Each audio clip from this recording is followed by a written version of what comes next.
El día de hoy se les dará a conocer sobre el capitalismo. Mi grupo está conformado por María Paula Hernández, Irma Dilsa Salamanca, José Luis Hernández y Harlet Dayuri Pérez.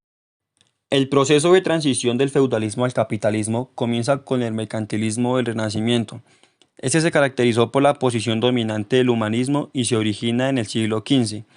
La especulación metafísica y la preocupación exclusiva por la salvación del alma cedía al nuevo interés por el hombre mismo. Nace un nuevo concepto del hombre como ser racional, sensible y dotado, que tiene derecho a gozar de los bienes terrenales. El redescubrimiento de los clásicos griegos y latinos nos hizo apreciar cuánto habían logrado las artes, las letras y las ciencias en las civilizaciones anteriores al cristianismo, y fue un estímulo para el deseo de creación y emancipación intelectual de la época. Los ideales religiosos medievales fueron duramente criticados, exaltando en cambio el individualismo, la autosuficiencia y sobre todo el hombre universal, el completo desarrollo de la personalidad tanto física como intelectualmente. En ello aparecen figuras extraordinarias como Leonardo da Vinci, al mismo tiempo pintor, escultor, arquitecto, ingeniero, poeta y pensador. El deseo de saber no se limita a estudiar libros escritos en latín, y para satisfacerlo se comenzaron a escribir en lenguas maternas. Así cristalizaron varios lenguajes modernos en sus formas definitivas, con escritores representativos. El arte se transformó y donde no siguió sirviendo al ideal cristiano, se paganizó en elogio espontáneo de la belleza del mundo y el hombre.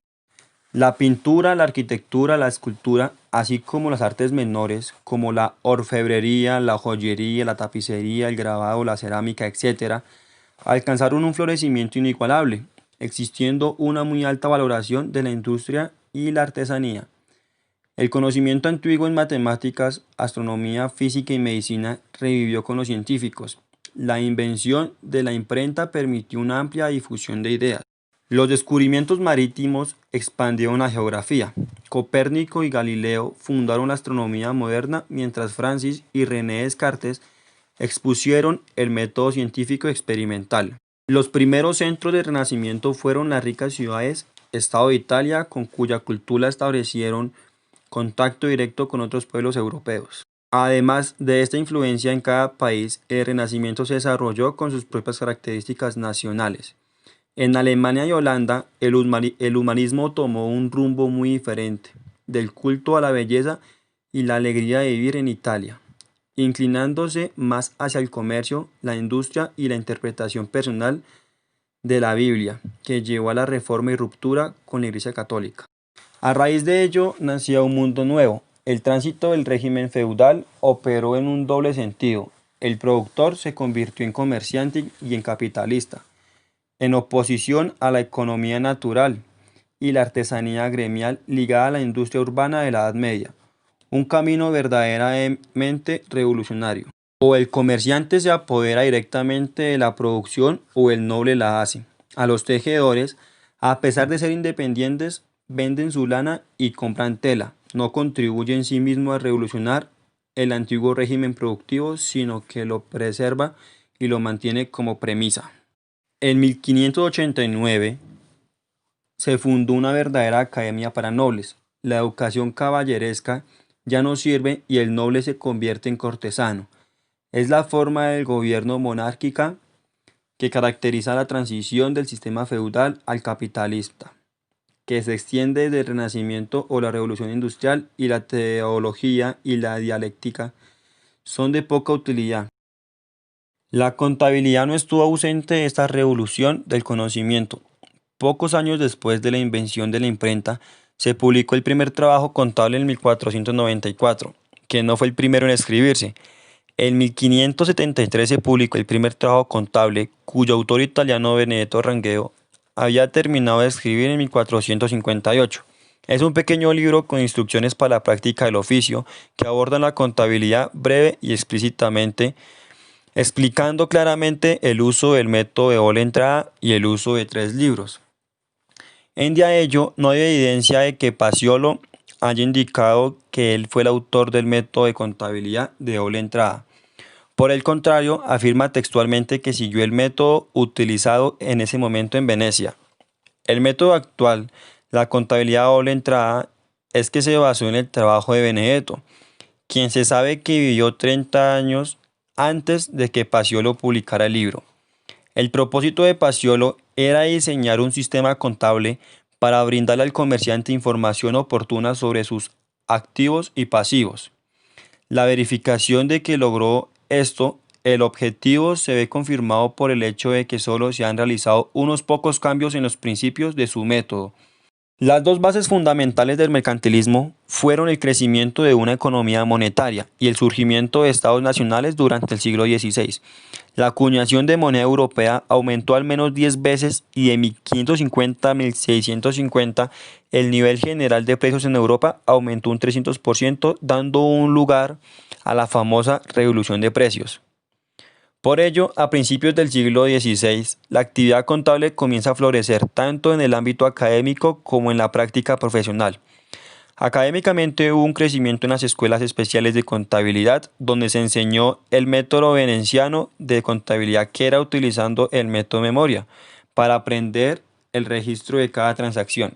Mientras tanto, en Francia, por sugerencia de la Hermandad del Santísimo Sacramento, el sacerdote Charles Demia promovió la creación de escuelas primarias gratuitas. Este sacerdote fue el precursor de las llamadas escuelas de trabajo, donde se enseñaban artes manuales, de modo que las escuelas se convierten en agencias de información o mercados donde la gente adinerada podía y buscaba sirvientes de sus casas o empleados de negocios.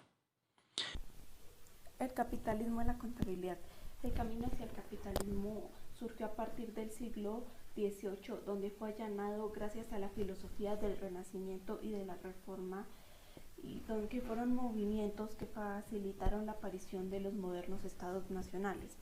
Desde los siglos XV hasta el siglo XVIII, el capitalismo dio lugar a una nueva forma de comerciar denominada como mercantilismo, donde alcanzó su máximo desarrollo en países como Inglaterra y Francia, y en las que el gobierno ejercía el control de la producción y el consumo en países como Holanda, donde se crearon grandes compañías holandesas de Indias durante los siglos XVII y XVIII, las cuales se conformaron con algunos aportes de un gran número de mercaderes, propietarios de bancos y mercancías, lo que se impedía en la participación de los dueños en la administración, la cual hubo que delegarse en manos de terceras personas. Esta actividad contable se constituyó en un quehacer humano y en una profesión. Durante el siglo XVIII hubo un gran desarrollo en la profesión, donde se generó la revolución industrial, caracterizada por una serie de eventos que amplían la producción, insertando el maquinismo en la industria, dando a conocer nuevos pensamientos económicos, y que a la vez se dieron grandes volúmenes de información, consolidando el oficio del contador, forzando la introducción de algunas prácticas contables. Durante los tiempos de independencia en Estados Unidos surgieron grandes acontecimientos trascendentales, cambiando el panorama mundial, donde el desarrollo del pensamiento liberal se consolida a partir de la Revolución Francesa, que es donde se defiende una libertad económica preconizada por los fisiócratas. Las técnicas de producción se transforman como en la rudimentaria en herramientas artesanas, las cuales son reemplazadas por modernas máquinas mecánicas, donde gracias a esto se adquirieron grandes procesos de ahorro de tiempo y fatiga, originando a grandes escuelas politécnicas. Adam Smith y David Ricardo propusieron la teoría económica respondiente al pensamiento liberal y a la contabilidad, comenzando a sufrir una serie de complementaciones, como en la aparición de las finanzas públicas, utilizada como el instrumento principal de control popular en las actividades desarrolladas por el Estado. Durante la época victoriana, los contadores realizaban grandes labores como los conocimientos íntimos de la ley de Escocia, que en ella se desembrollaban numerosos juicios ante los tribunales menores y que en ella se relacionaban directas áreas contables.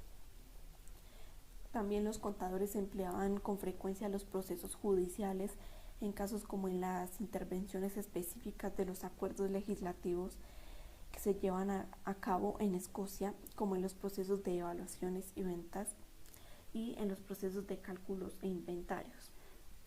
Ellos también tenían grandes obligaciones que cumplir, donde implicaban intereses pecuniarios, requiriendo de aspectos como en tener una gran experiencia mercantil y un gran conocimiento en las leyes. El conocimiento de la contaduría como profesión independiente, se organizó la profesión en Inglaterra. La cohesión fue otorgada el 11 de mayo de 1880, incorporando en un solo grupo el Instituto de Contadores Autorizados de Inglaterra y Gales, también todas las asociaciones que se habían creado después de la promulgación de la ley de quiebra en 1860. Bueno, esta ley tiene como objetivo lograr que las personas jurídicas o las empresas y las personas naturales puedan declararse en quiebra y así salir de las deudas y así estar bajo la protección y el amparo de la ley. Bueno, aunque hoy en día pues ya no se llama ley de quiebra, sino tiene otros términos, como se llama ley de insolvencia y reemprendimiento. Las sociedades que fueron promulgadas después de esta ley fueron la Sociedad de Contadores Incorporados de Liverpool en 1870, el Instituto de Contadores de Londres en 1870, el Instituto de Contadores de Manchester en 1871, la Sociedad de Contadores de Inglaterra en 1873, el Instituto de Contadores de Sheffield en 1877, la Sociedad de Contadores Incorporados fue fundada en 1885. Como en las otras organizaciones, para ser un miembro se debía procesar una solicitud durante los primeros años de su existencia, pero posteriormente se exigieron exámenes semejantes a los del Instituto de Contadores Públicos de Inglaterra y Gales. Bueno, más adelante, en el Instituto de Contadores Públicos de Irlanda fue incorporado por cédula real en 1888. Las condiciones para obtener este título en el Instituto Irlandés incluían un examen preliminar de cultura general, también 5 años de servicio con un contador público, 2 exámenes, uno intermedio y otro al final. En 1886, en Edimburgo, se formó una sociedad de estudiantes contadores públicos. Ellos cada periodo o cada invierno ofrecían una serie de exposiciones sobre aspectos profesionales, los cuales ayudaban para instruir a los miembros y también a los aprendices. La institución del aprendizaje se consideraba tan importante que se ofrecía o pagaban premios por un valor que iba entre $250 y $2.500 por el privilegio de trabajar en un despacho. Las organizaciones corporativas de contadores públicos en Escocia adoptaron el mismo sistema de aprendizaje. A partir del 1 de enero de 1879, la autorización del Instituto de Inglaterra y Gales señalaba que las personas o estudiantes que tuvieron una práctica continua como contadores públicos durante un periodo de 5 años podían ser admitidos como estudiantes, y todos aquellos que hubieran estado practicando la contabilidad durante 3 años como contador público serían admitidos como socios o practicantes. El 12 de julio de 1893 se aprobó una resolución por el Consejo del Instituto de Inglaterra y Gales para crear una biblioteca centralizada, la cual fue adecuada para satisfacer las necesidades de los socios. La biblioteca debía mantenerse abierta. En México, por primera vez en América Latina, se inicia a dictar formación universitaria en contaduría pública. Además, la Escuela Contable Latina en ese momento no tenía control sobre la expedición de títulos profesionales. Durante un largo trecho de la historia de América Latina, La educación contable estuvo por fuera de la educación formal, por lo cual se enseñó en cursos independientes en entidades de educación no formal, o simplemente se realizaban clases particulares por parte de contadores con experiencia, originando una práctica fundamental en usos y costumbres de la cual todavía existen vestigios. En el siglo XX se generalizó la enseñanza a nivel medio y en academias especializadas. Luego emerge como carrera universitaria de manera incontenible, posicionándose como la de mayor demanda, igualando el número de profesiones a otras de mayor tradición como lo es el derecho. No existía el predominio y la organización gremial, características de la escuela anglosajona. Institucionalmente su organización es estatal, aunque ha sido intensamente influida por la producción anglosajona, en asuntos como la exigencia de experiencia práctica para obtener autorización de ejercicio, pero especialmente por los contenidos que ha predominado la formación en auditorías, cuando la legislación mercantil se orienta a la fiscalización y la presentación de estados financieros.